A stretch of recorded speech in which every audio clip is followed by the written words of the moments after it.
जिनको मान्यता मिली है ऐसे शोभित विश्वविद्यालय के माननीय कुलाधिपति मान्यवर शोभित कुमार जी, सह कुलाधिपति मान्यवर कुंवर शेखर विजेंद्र जी, कुलपति माननीय आचार्य डॉक्टर अनूप स्वरूप जी, कुमार जी, सभी नीचे आ जाओ, प्रबंधक परिषद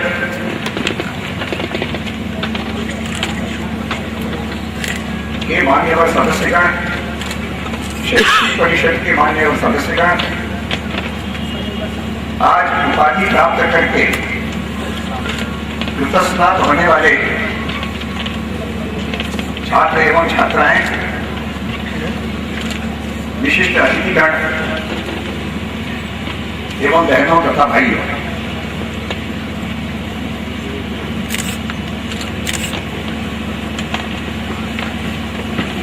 आज मुझे इस बात का बड़ा आनंद हुआ कि जिन 13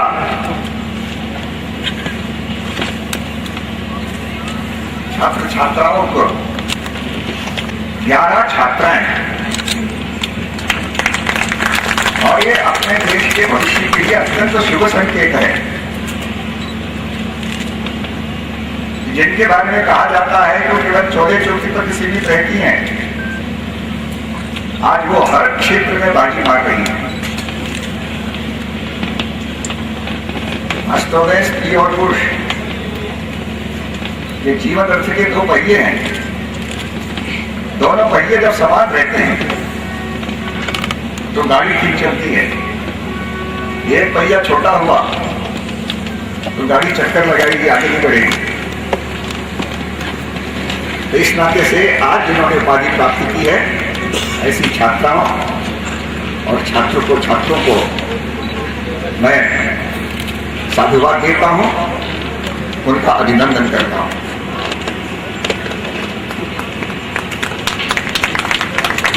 जैसा भी बताया गया कि 1954 में मैंने सागर विश्वविद्यालय से अभियांत्रिकी के दूर संचार विभाग में स्नातक विशेष यानी बी ऑनर्स की उपाधि प्राप्त की थी। की मानव उपाधि से विभूषित करने का यह जो निर्णय लिया और मुझे उपाधि प्रदान की, मैं ये मानता हूं कि राष्ट्र के पुनर्निर्माण में लगे हुए देश भर में जो असंख्य कार्यकर्ता हैं, यहां उनको सम्मानित करने का ही एक उपक्रम है। अपने आप को समाज सेवा के लिए समर्पित करने की प्रेरणा मिली तो ये देश के उज्जवल भविष्य के लिए अत्यंत शुभ संकेत है।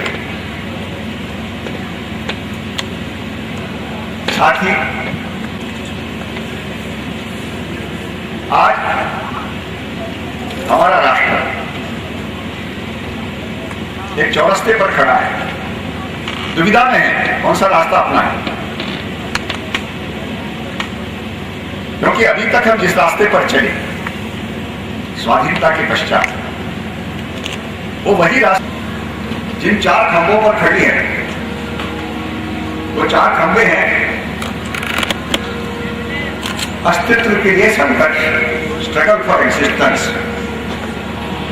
दूसरा है सर्व सक्षमता अस्तित्व। तीसरा है प्रकृति का शोषण, एक्सप्लॉयटेशन ऑफ नेचर।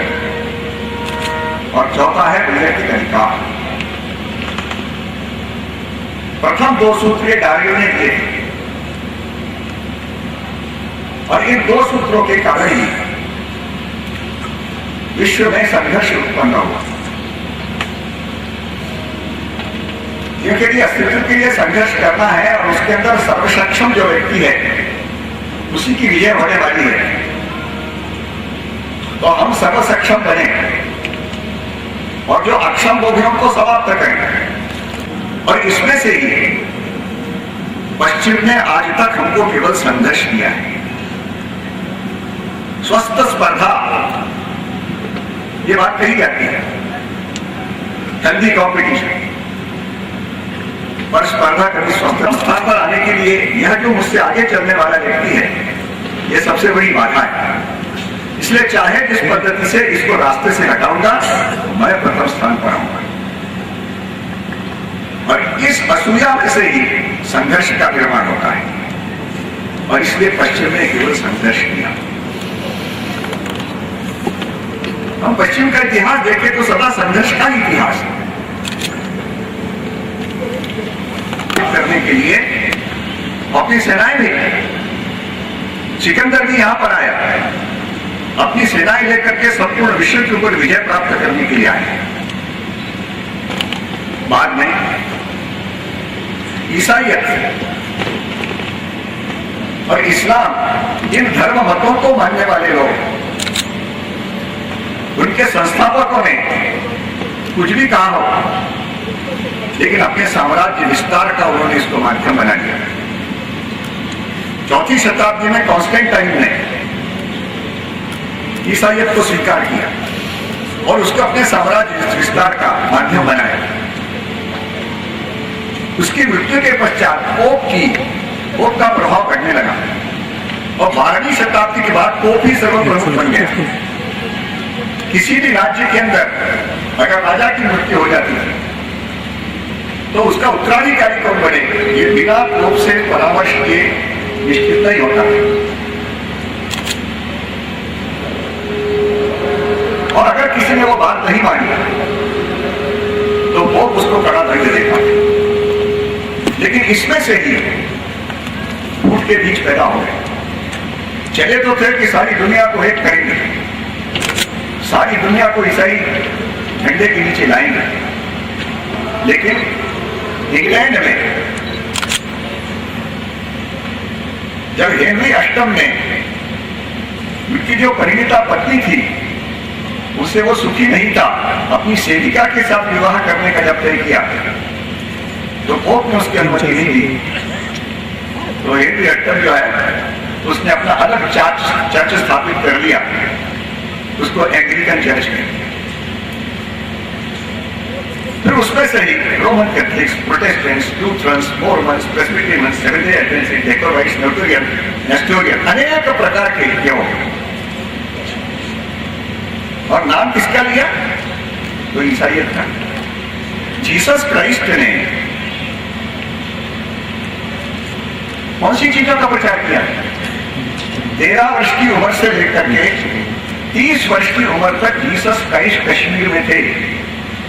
उन्होंने सारे भारत का भ्रमण किया था, सारे तिब्बत का भ्रमण किया था, और आखिरी के समय में लद्दाख के अंदर हिमिस नाम का जो मठ है, बौद्ध मठ, उसके अंदर वो रहे, वहां उन्हें बौद्ध मत का अध्ययन किया।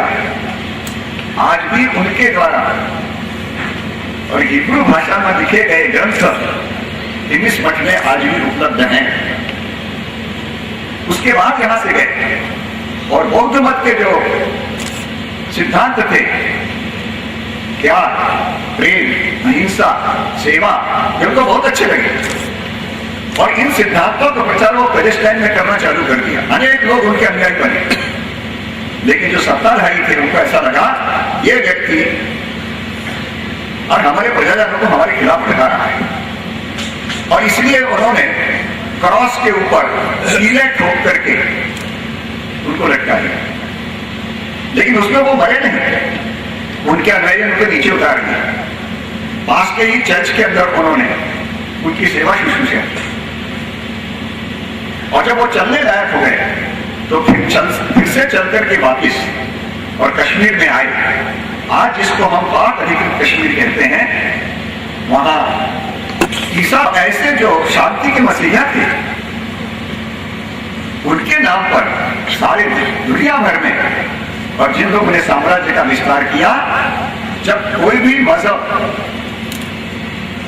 साम्राज्यवाद के विस्तार का वाहक बन जाता है तो सब प्रकार की बुराइयां उसके अंदर घुस जाती। और यही हुआ। यह जो विस्तार है ये कोई मानवीय आधार पर नहीं हुआ, जितनी क्रूरता, जितने लोगों का बलिदान, जितने निरपराधों को कत्ल किया गया, जितने छोटे बच्चों को खत्म किया गया, ये सबका इतिहास अगर हम पढ़ते हैं, एक पुस्तक है the dark side of Christianity, उसको पढ़ने के बाद रोंगटे खड़े हो जाते। भारतवर्ष के अंदर ही उन्होंने जो अत्याचार किया अंग्रेजों ने, उसको भी हम अगर पढ़ लें, डॉक्टर धर्मपाल ने अपने ग्रंथों के द्वारा विस्तार से वर्णन किया है, तो उसका हम पढ़ लें तो हमको समझ में आ जाएगा ये कितने क्रूर, अमानवीय और किसी प्रकार की मोह माया उनके अंदर नहीं, केवल अपने स्वार्थ का साधन करने वाले। क्यों? स्ट्रगल फॉर एग्जिस्टेंस और सर्व सक्षम का अस्तित्व। आगे चल करके 20वीं सदी के अंदर कुछ विचारधाराएं हुई, जो राजनीतिक विचारधाराएं। मार्क्स की विचारधारा जो 1862 में बनी थी, उसको जब उसके आधार पर जब स्टैलिन ने, लेनिन और स्टैलिन ने अपना एक राज्य स्थापित कर लिया रूस में, तो कम्युनिज्म जो है वो दुनिया भर के अंदर आया। उसी समय नाजीवाद भी आया, जो वंशवाद पर आधारित था और यहूदियों को कत्लेआम किया, कत्लेआम किया। फिर माओवाद आया, उसने भी यही किया, करोड़ों लोगों को मारा। और इतना ही नहीं, तो उसके पहले जिसको आज अमेरिका कहते हैं कि दुनिया का सबसे समृद्ध और जनतांत्रिक देश है, अमेरिका किसका था? वहां की जनजातियां थी, उसमें से अधिकांश जनजातियां भारतवर्ष से गई थी। आज उनके केवल छोटे छोटे रिजर्व्स वहां पर विद्यमान है, छोटे छोटे जिले हैं उनके विद्यमान, उसमें यज्ञ करने वाले भी हैं, उसके अंदर अपने यहां जैसी पूजा करने वाले लोग भी हैं। ऐसे सब लोग वहां पर आ गए, तो वही उस समय पूरे अमेरिका में थे। ऐसे लोगों का भयंकर कत्लेआम किया गया। यूरोप से जाने वाले जितने लोग थे, कोलंबस ने आकर के जब बताया कि वहां तो इतना सोना है कि हम लोग एकदम समृद्ध हो सकते हैं, तो सारे यूरोप से गोल्ड रश, सोना प्राप्त करने के लिए जो भगदड़ बची, उन लोगों ने वहां के निवासियों को मारा। 11 करोड़ लोगों को मौत के घाट उतारा। तो यही तमाशा उनका भी है। ऐसे लोगों ने भारतवर्ष के ऊपर भी कब्जा जमाने का प्रयत्न किया, लेकिन मात्र भारतवर्ष एक ऐसा देश है कि इन सारे आक्रमणों के पश्चात भी आज भी वहां पर ईसाइयत का जिस संस्कृति का, सांस्कृतिक मूल्यों का विकास किया, वो विश्व में बेजोड़ है। जो 4 मैंने आधार बताए पाश्चात्य चिंतन के, पाश्चात्य जीवन दृष्टि के, हम उन चारों को नहीं मानते। हम नहीं मानते, लोगों ने केवल शरीर, मन और बुद्धि का विचार किया, इससे आगे वो बढ़ नहीं सके। और शरीर, मन और बुद्धि ऐसे हैं कि सब में अलग अलग है। यहाँ इतने सब लोग बैठे हुए हैं, सबका चेहरे अलग हैं, सबकी ऊंचाई अलग है, सबके रंग अलग हैं, सबकी मेधा अलग अलग प्रकार की है, सबकी बुद्धि भी अलग अलग प्रकार की है, सबके मन भी अलग अलग प्रकार के हैं। तो इनमें से कोई चीज सबको जोड़ती नहीं। जोड़ने वाली चीज कौन सी है? तो जोड़ने वाली चीज जो है उसको हमारे महर्षि ने खोज करके दिखा। उन्होंने सोचा कि मनुष्य की 3 स्थितियां होती है। जागृत अवस्था जिसमें हम बैठे हैं, दूसरी होती है स्वप्नावस्था। स्वप्नावस्था में शरीर निश्चल रहता है, लेकिन मन और बुद्धि एक संसार की रचना करते हैं जिसको हम स्वप्न संसार कहते हैं। उस स्वप्न संसार के नियम जागृत अवस्था के नियम से बिल्कुल भिन्न होते हैं। कई बार हम आसमान में उड़ते हुए दिखते हैं, कई बार कोई पागल कुत्ता हमारे पीछे लगता है और हम जो हैं भागना चाहते हैं, लेकिन पैर जैसे मानो जमीन ने जकड़ लिया। लोग चिल्ला रहे हैं, भागो भागो भागो, लेकिन हम भागना चाहते हैं, पैर उठता ही नहीं है, क्या करें? इतने में वहां था, जोर से पंजा मारता है और हमारी नींद खुल जाती है। देखा तो सारा शरीर पसीने से दरबदर हो रहा है, छाती धड़धड़ कर रही है। फिर देखते हैं, कह रहे ये तो स्वप्न था, फिर करवट बदल के सो जाते हैं। लेकिन एक तीसरी स्थिति होती है, आप सब अनेक छात्र छात्राएं हैं, परीक्षा के समय बहुत पढ़ाई करते हैं, जिस दिन परीक्षा समाप्त होती है उस दिन आप लोगों को ऐसी गाढ़ी नींद आती है जिसको अपने हिंदी में कहते हैं घोड़े बेचकर सोना। और जब आप उठते हैं, घर के माता पिता भी आपको कुछ नहीं कहते, भाई बहुत पढ़ाई की है, रात रात जग करके पढ़ाई की है, सोने दो से। और जब उठते हैं तो क्या कहते हैं, कैसी बढ़िया नींद आ गई, मजा आ गया। किसको आया? आपका शरीर सो रहा था, मन सो रहा था, बुद्धि सो रहा था, मजा किसको आया? किसको आया? मुझे यानी मैं सबसे अलग हूं। और यही बात अपनी गीता में कही है, इंद्रियाणि पराण्याहु इंद्रियेभ्यः परं मनः मनसस्तु परा बुद्धिः यो बुद्धेः परतस्तु सः। इंद्रियों के परे मन है, मन के परे बुद्धि है, और जो बुद्धि के परे है वो मैं, वो आत्मा, उसको हमारे लोगों का आत्मा। फिर सोचा ये आत्मा कैसा है, तो एक दीर्घ चिंतन के पश्चात, और केवल चिंतन ही नहीं तो प्रत्यक्ष अनुभूति के माध्यम से हमारे पुरखों ने खोज निकाला, ऋषि महर्षि साधु संतों ने खोज करके निकाला कि आत्मा निराकार, निर्विकार, निरंकार, अनादि और अनंत है। और जो अनादि है, अनंत है, निराकार है, निर्विकार है, वो दो नहीं हो सकता, एक ही हो सकता है। उसको उन्होंने कहा ब्रह्म, सर्वम खल्विदम ब्रह्म, सब केवल ब्रह्म ही है, केवल ब्रह्म ही। और इसलिए अगर आत्मा एक है, दो नहीं हो सकते, तो हम सब के अंदर एक ही आत्मा है, और यही आत्मा तत्व हम सबको जोड़ता है। इसको हमारे ऋषि महर्षि ने सबसे पहले पहचाना, और इसलिए हम कहते हैं संघर्ष कहीं नहीं है, क्योंकि सबके अंदर ब्रह्म है। जो संघर्ष दिखता है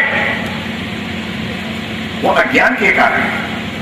अगर एक जैसे अभी बिजली चली गई, ऐसे बिजली के समय अंधेरा हो और दो तरफ से दो मित्र आकर के आपस में टकरा जाए और आपस में मारपीट करने लगे, दिखता नहीं क्या, अंधा है क्या है, और इतने में बिजली फिर से आ जाए तो देखते हैं अरे जिसके साथ लड़ रहे हैं तो मेरा मित्र है, दोनों गले में हाथ डाल करके चल देते हैं। क्या हो गया? अज्ञान था, तब तक संघर्ष था, अज्ञान दूर हो गया, संघर्ष भी दूर हो गया। इस अज्ञान को एक हमारे यहाँ पर माया था, माया यानी अज्ञान, एक आवरण है। उस आवरण के कारण हमको वस्तुस्थिति दिखती नहीं, और इसलिए इस आवरण को दूर करके अपने आप का, अपनी आत्मीयता का विस्तार करना। एक माँ एक बच्चे को जन्म देती है, बच्चा केवल रोता है, भूख लगी तो रोता है, प्यास लगी तो रोता है, उसके पेट में दर्द हुआ तो भी रोता है, लेकिन माँ को पता लग जाता है बच्चे को भूख लगी है, दूध पिलाना चाहिए, बच्चे को प्यास लगी है, पानी पिलाना चाहिए, इसको पेट में दर्द है, दवा दी। माँ को कैसे पता लगा? इसलिए कि माँ और बेटे के बीच का आवरण चला गया। माँ समझती है बेटा मेरा, मेरा, इसका सुख दुख मेरा है। बच्चा धीरे धीरे बड़ा होता है तो अनुभव करता है कि घर के सब लोग उसको प्यार करते हैं, उसने कोई अच्छा काम किया तो सब खुश हो जाते हैं, वो अगर बीमार हो गया तो घर के सारे लोग दुखी हो जाते हैं और उसके दुख को दूर करने का प्रयत्न करते हैं। मामा, ताऊ, दादी सब लोगों की सेवा करके इनको सुखी करूं। और इसलिए जो बच्चा कल केवल अपने तक सोचता था, आज संपूर्ण परिवार को अपना मान करके उस परिवार के उत्थान के लिए कर्तव्यरत हो जाता है, उसके लिए सब प्रकार के कर्तव्य शामिल करता है। उसने अपने आत्मीयता का विस्तार परिवार तक कर लिया। कुछ लोग अपने यहाँ मोहल्ले में या अपने आसपास ऐसे होते हैं, गांव में ऐसे होते हैं कि किसी के घर में कोई कमी हो गई तो पहले पहुंच जाते हैं, तो अपना कहते हैं भैया जरा ये काम कर देना, भैया जरा ये काम कर देना, वो सारे घर भर का भैया बन जाता है। और एक कदम आगे गए तो सारे जिले को अपना मानता है, और एक कदम आगे गए तो सारे प्रांत को अपना मानता है, और एक कदम आगे गए तो सारे देश को अपना मानता है। भारतवर्ष के आप सब लोग हैं, आप लोग कई बार विदेश में भी जाएंगे, विदेश में जाने के बाद वहां पर कोई भारतीय मिल गया, वो किसी जाति का है, विंध्याचल मेरी कटी मेखला है, पूर्व पश्चिमी घाट मेरी दोनों टांगे हैं, कन्याकुमारी मेरे चरण तल हैं, हिंद महासागर निरंतर मेरे चरण तल पखा रहा है। मैं जब चलता हूं तब भारत चलता है, मैं जब बोलता हूं तो सदियों की शाश्वत वाणी मुझसे प्रकट होती है, मैं जब हंसता हूं तो सदियों का आनंद मुझसे प्रस्फुटित होता है, मैं जब रोता हूं तो सदियों की पीड़ा आंसू बन करके और मेरी आंखों से बहने लगती है। मैं भारत हूं, मैं भारत हूं, मैं भारत के साथ एकजुट करें। जब अमेरिका में गए जापान के रास्ते से और वहां उनके सारे प्रवचन हुए, अखबारों में छपे, लौटते समय इंग्लैंड होकर के आए तो इंग्लैंड के लोग अखबार छपा, अखबार में पढ़ा था, तो उनसे प्रार्थना की यहाँ भी आपका और प्रवचन हो जाए। तो उनके 4-5 दिनों का प्रवचन का कार्यक्रम हुआ, उन्होंने वेदांत की बात कही। अब उस समय अंग्रेजों का राज था अपने देश पर, लेकिन ये वेदांत वाला मामला किसी ने सुना ही नहीं था।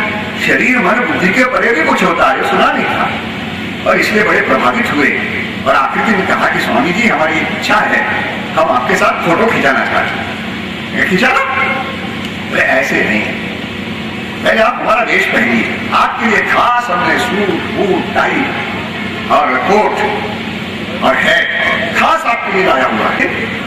साफा नहीं उतारा, उसकी जगह पर मैंने कोट हैट नहीं पहना, साफा ही रहा।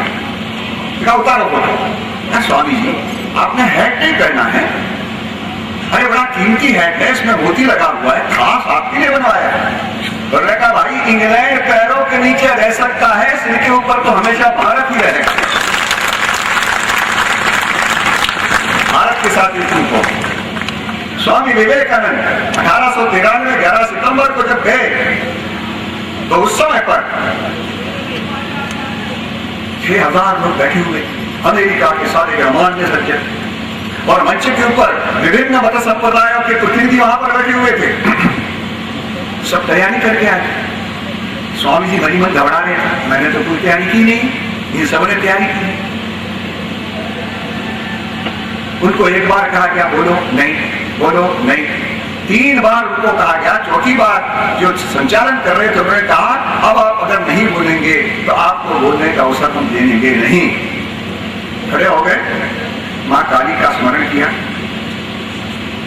रामकृष्ण परमहंस का याद की, और पहले शब्द जो उनके मुंह से निकले तो जैसे किसी ने वहां के सारे श्वेताओं को बिजली का करंट छुआ हुआ हो, उछल पड़े सब अपने, और उछल करके तालियां तालियां तालियां तालियां तालियां 3 मिनट तक तालियां बजाते, तालियां बजाते। क्या कहा था उन्होंने? लेडीज एंड जेंटलमैन, इन्होंने जब कहा sisters and brothers of America, दूसरे दिन न्यूयॉर्क टाइम्स के अखबार में आया, हम अपने का है, हमको नहीं कहता है, क्यों? वो सुधीर वो कुटुंबकम। इतने नहीं, पेड़ पौधे पशु पक्षी कीट पतंग उसके साथ में भी तादाद को स्थापित करने के उदाहरण अपने देश के अंदर है। स्वामी रामकृष्ण परमहंस इसका एक प्रत्यक्ष उदाहरण। ये जो हम कहते हैं सर्वम खलिदम ब्रह्म, सबके बड़ी एक ही ब्रह्म है, यही ब्रह्म तत्व हम सबको जोड़ता है। और इसलिए हम डार्विन के प्रथम 2 सिद्धांतों को मिलकर नहीं मानते, और हम जो हैं अपने सिद्धांतों को मानते हैं। होता है ये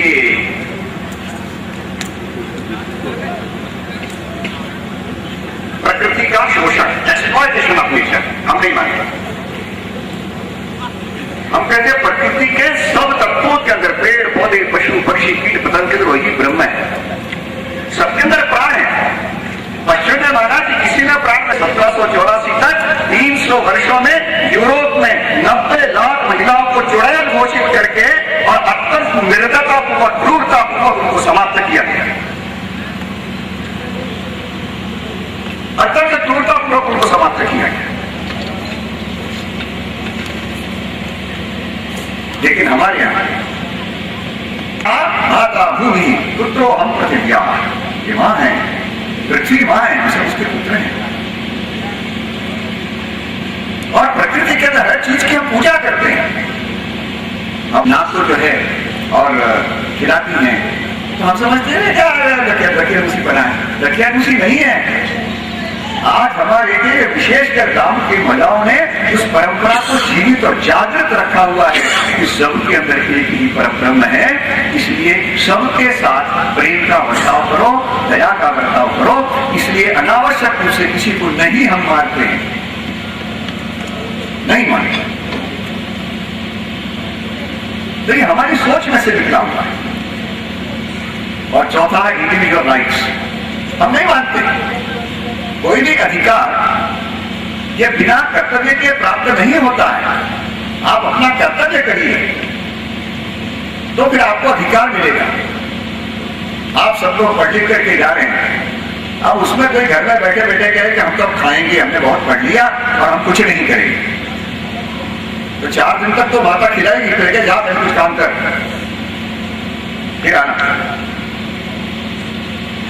तो हमारा कर्तव्य है, उसको हम करते हैं तो हमारा अधिकार। तो इसलिए हमारे यहाँ कहा कि प्रत्येक व्यक्ति अपना अपना कर्तव्य करे, और इस कर्तव्य को हमने कहा धर्म। मातृ धर्म यानी माता का कर्तव्य, पितृ धर्म पिता का कर्तव्य। यहाँ पर उसका मतलब जो है वो रिलीजन नहीं है। अंग्रेजी में धर्म के लिए कोई प्रतिशब्द ही नहीं है, और इसलिए रिलीजन को धर्म के साथ जोड़ दिया। इसके कारण अनेक प्रकार का संभ्रम अपने देश के अंदर फैला हुआ। जब वहां पर हम कन्याकुमारी में दर्शन करने के लिए जाते हैं तो जितने पुरुष हैं उनको कहा जाता है कि माँ के सामने जा रहे हो, कमर के ऊपर का हिस्सा जो है उस पर कोई वस्त्र नहीं होना चाहिए। कितना पहनना, क्या पहनना, ये सारी चीजें जो है जिस नियम के अंदर दी हैं उसको हमारे यहाँ कहते हैं आचार धर्म। और फिर सृष्टि और प्रकृति का समाज, इसका संबंध है। हमको सारे संसाधन प्रकृति से प्राप्त होते हैं, लेकिन प्रकृति के पास इतने संसाधन नहीं है कि हम चाहे। जो प्रकृति का शोषण किया है उसके कारण आज पर्यावरण की सबसे बड़ी समस्याएं खड़ी हो चुकी है। पर्यावरण समस्या, आज सारे लोग चिंतित है क्या होगा पर्यावरण। हम क्या कर रहे हैं, प्रकृति के जो 5 तत्व हैं, 5 तत्वों को हमने प्रदूषित कर रखा है। हम जिस समय खेती करते हैं उसके अंदर रासायनिक खाद, ऑक्सीजन लेते हैं, श्वास छोड़ते हैं तो कार्बन डाइऑक्साइड छोड़ते हैं। लेकिन इस कार्बन डाइऑक्साइड को जितने भी ये पेड़ पौधे हैं ये इसको ग्रहण कर लेते हैं और ऑक्सीजन छोड़ते हैं। तो वो ऑक्सीजन छोड़ते हैं उसको हम लेते हैं, हम कार्बन डाइऑक्साइड छोड़ते हैं उसको वो लेते हैं। लेकिन हमने जंगल काट दिया, परिणाम जितना हम और कार्बन डाइऑक्साइड छोड़ रहे हैं उसको सोखने की ताकत आज प्रकृति में नहीं रही।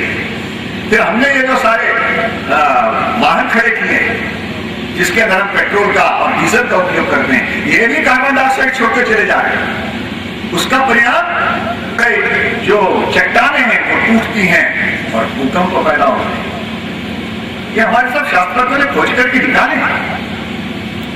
तो इसलिए यह जो समुद्रमंडल को प्रदूषित किया, ध्वनि ये वायुमंडल के कारण आकाश को प्रदूषित कर दिया,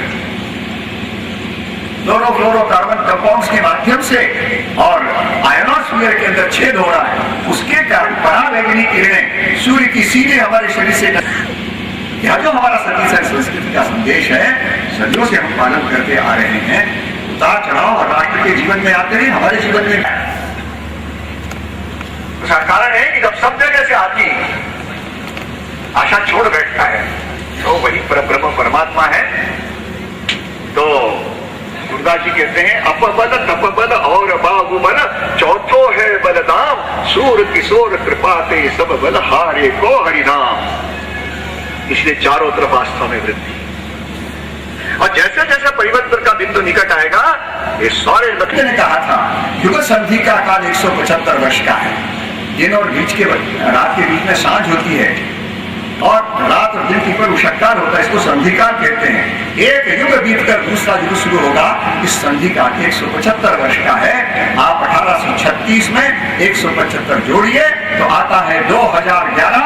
2011 से भारत का भाग्य सूर्य संपूर्ण दुनिया में चमकना प्रारंभ होता है। अच्छा, ऐसा होने वाला है?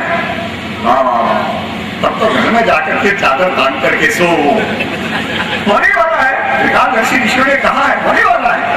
नहीं, परिवर्तन जो है किसी के माध्यम से होता है।